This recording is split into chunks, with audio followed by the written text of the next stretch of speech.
no se puede.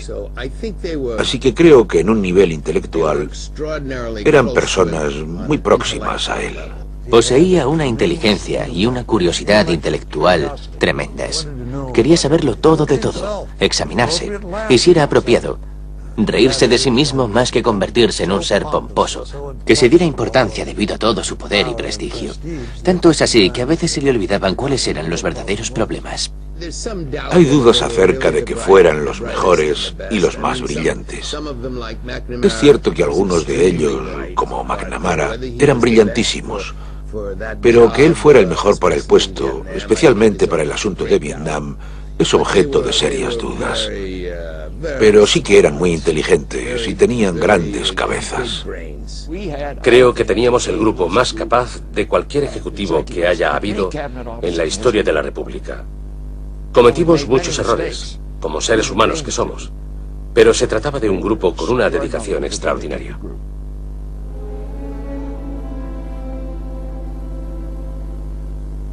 La primera gran crisis de Kennedy fue herencia del anterior presidente Eisenhower, cuya administración había determinado la operación de Bahía de Cochinos.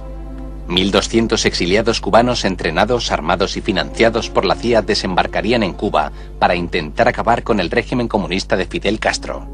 Un año antes, Castro había obligado al dictador Batista a huir del país y había nacionalizado las plantaciones de azúcar de titularidad estadounidense, acercando a Cuba a la Unión Soviética.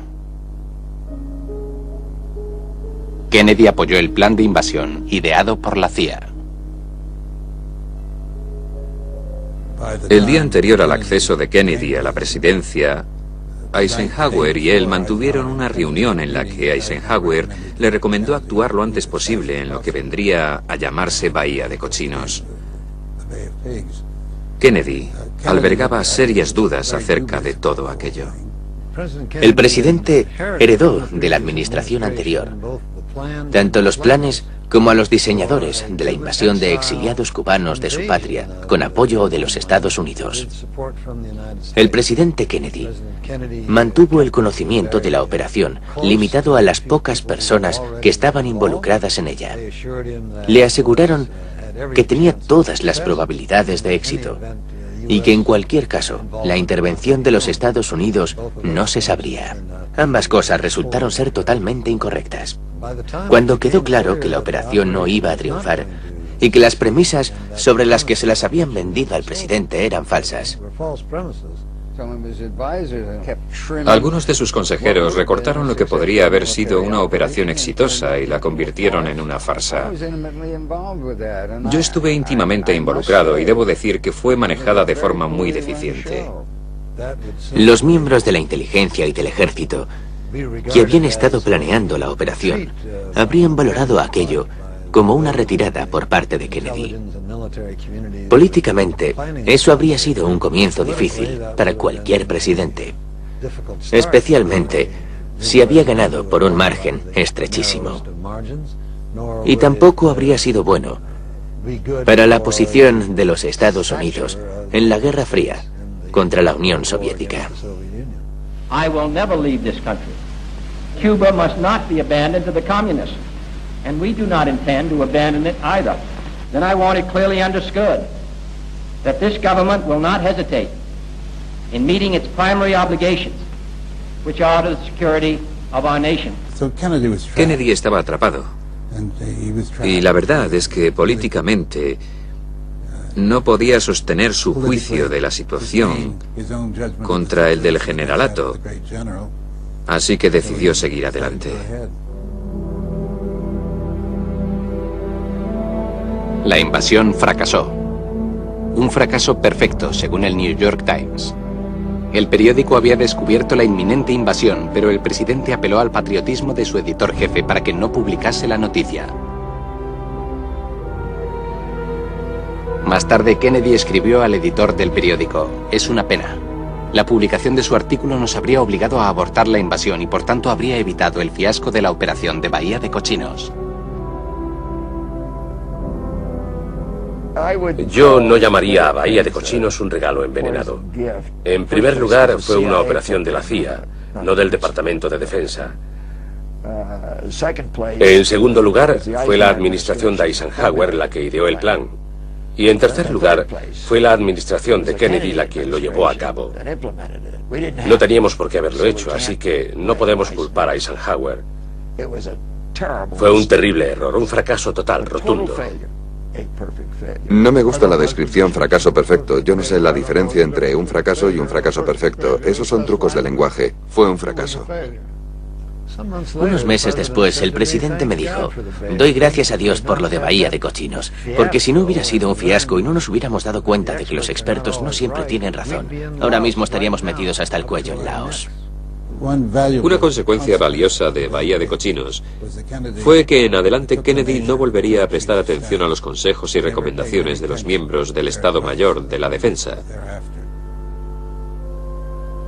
Kennedy asumió la responsabilidad del desastre y convocó a Richard Bissell, director de la CIA, a la Casa Blanca, donde le informó de su destitución y sustitución por su segundo, Richard Helms. Se comenta que le dijo a Bissell: en el sistema británico yo tendría que irme, pero en el nuestro quien se tiene que ir eres tú.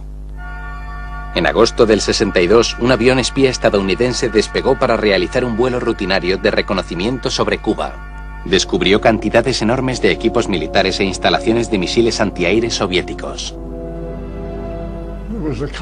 Había un flujo constante de información por parte de los desertores, de personas que habían huido de Cuba, de agentes en Cuba, acerca de la instalación de misiles rusos. Pero el consenso era que aquellos misiles protegían intereses rusos y cubanos y que no eran armas ofensivas apuntadas hacia los Estados Unidos. Entonces la CIA dijo que existían fotografías de los misiles y que no se habían encontrado cabezas nucleares. El 14 de octubre del 62, un nuevo vuelo de reconocimiento detectó la presencia de lanzaderas de misiles. Un examen más detallado de las fotografías tomadas desde el aire confirmó que los soviéticos estaban instalando misiles nucleares. Nuestro avión U-2 sobrevoló esa zona de la isla y al momento regresó con fotografías de las lanzaderas. ¿De cuánto tiempo disponía el presidente para decidirse antes de que disparasen? Creo que algo así como 3 días, pero se tomó su tiempo para ver si podía encontrar una solución pacífica al problema. No hay un ejemplo mejor de eso que la crisis de los misiles cubanos de octubre de 1962, cuando el presidente se enteró de que misiles nucleares soviéticos capaces de alcanzar cualquier punto de los Estados Unidos, así como otras partes del hemisferio occidental, habían sido desplegados en la isla de Cuba. Fue la primera vez en la historia en que la Unión Soviética había colocado misiles nucleares fuera de su territorio. Kennedy sabía que tenía una crisis entre manos. Al día siguiente, John Kennedy convocó una rueda de prensa.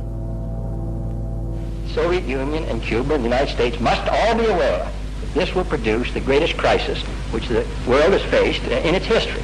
We prepare for that. While hoping for the best, we expect the worst. It's very possible that the worst will come, and we should prepare for it. That's why we continue our daily surveillance. It's possible, conceivable. Aquello era un desafío nuclear, y nosotros no podíamos aceptarlo. Tenía mucho miedo. Quiero decir que temía que estuviéramos al borde de la Tercera Guerra Mundial. Si no estábamos dispuestos a responder a este tipo de amenaza y de impostura a 150 kilómetros de nuestras costas, ¿cómo se fiarían de nosotros a la hora de responder a un ataque realizado a miles de kilómetros de nuestro país en Europa Occidental? Khrushchev se arriesgó a colocar misiles nucleares en Cuba porque pensó que Kennedy era débil. Es muy posible que Khrushchev pudiera haber pensado que Kennedy, al no haberle gritado ni dejarle plantado y ser joven, estaba más interesado en la diplomacia que en plantarle cara y responder a sus ataques. Pero la verdad es que, si eso es lo que pensó, juzgó mal a Kennedy, como más tarde descubrió. Desde la sala de proyecciones instalada en el sótano de la Casa Blanca, Kennedy y su equipo de asesores se mantuvieron al día de la crisis. En Cuba, Castro decretó una movilización general. La incapacidad de los Estados Unidos para detener la construcción del muro de Berlín y el desastre de Bahía de Cochinos animó a la Unión Soviética en su atrevida iniciativa en Cuba. Kennedy no creía que los rusos fueran a la guerra. Nosotros teníamos nuestra seguridad interna y el Caribe controlados. Así que disfrutábamos de superioridad estratégica porque disponíamos de más misiles que ellos. Kennedy pensaba que la decisión de Khrushchev de ir a la guerra había sido un suicidio, pero su gran preocupación es que algo se torciera en el camino. Éramos conscientes del hecho de que podría producirse una guerra nuclear. Si los Estados Unidos daban un paso en falso, o si algún mando soviético cometía alguna irresponsabilidad, si los Estados Unidos se precipitaban, provocando una sobrereacción soviética, la guerra nuclear podría comenzar. ¿Recuerdas la película Teléfono Rojo, volamos hacia Moscú? En la que un general loco la lía. Por eso Kennedy estaba tan preocupado por los problemas de lo que en el habla del Pentágono se conoce como mando y control.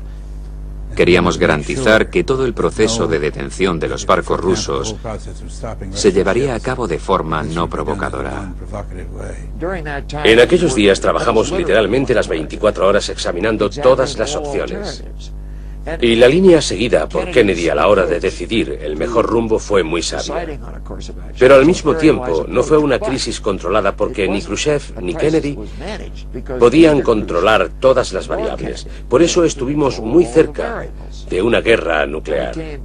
Cuando digo estuvimos, quiero decir estuvisteis. El mundo entero estuvo muy cerca de una guerra nuclear. Personalmente, aquella fue la única vez en mis 3 años en la Casa Blanca que me despertaron por la noche debido a la enorme importancia de la decisión a la que nos enfrentábamos. ¿Cuál era la decisión correcta? ¿Daría resultado? Eran preguntas para las que no había una respuesta correcta.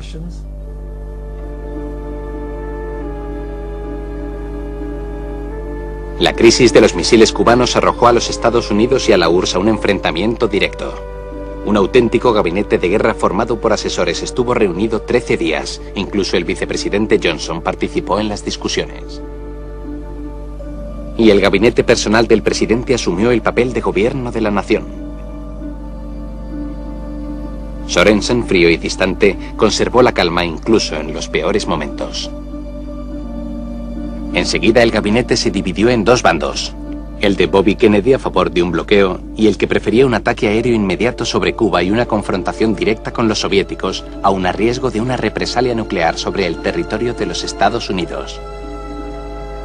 McNamara advirtió: si los líderes soviéticos golpean nuestros centros de poder, es decir, nuestras ciudades, no tendremos otra opción que contraatacar a objetivos civiles.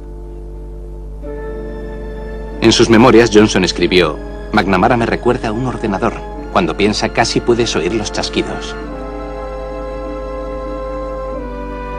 Para quitar importancia a la gravedad de la crisis, Kennedy continuó ocupándose de sus asuntos diarios y viajando por todo el país. Durante sus ausencias, su hermano Bobby quedó a cargo de la gestión de la crisis. Aquellos 13 días fueron un triunfo personal para Bob Kennedy. En su libro 13 días, la crisis de Cuba, escribió: bajo presión, algunas personas pierden los nervios. Bob Kennedy fue como un comandante en jefe, ya que gestionó la crisis en nombre del presidente.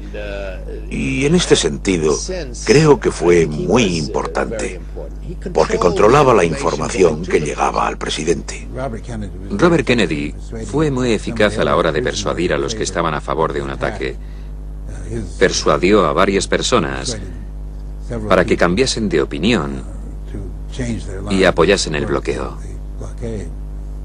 La mayoría del tiempo, Bob y yo estuvimos en el mismo bando de la discusión. Y creo que lo que quiso decir con esa frase es que algunos de los colegas opuestos a nuestra opción perdieron los estribos. Se comportaron de forma irracional o inestable, pero no creo que ese fuese el problema. Era una situación muy difícil con muchos aspectos desconocidos.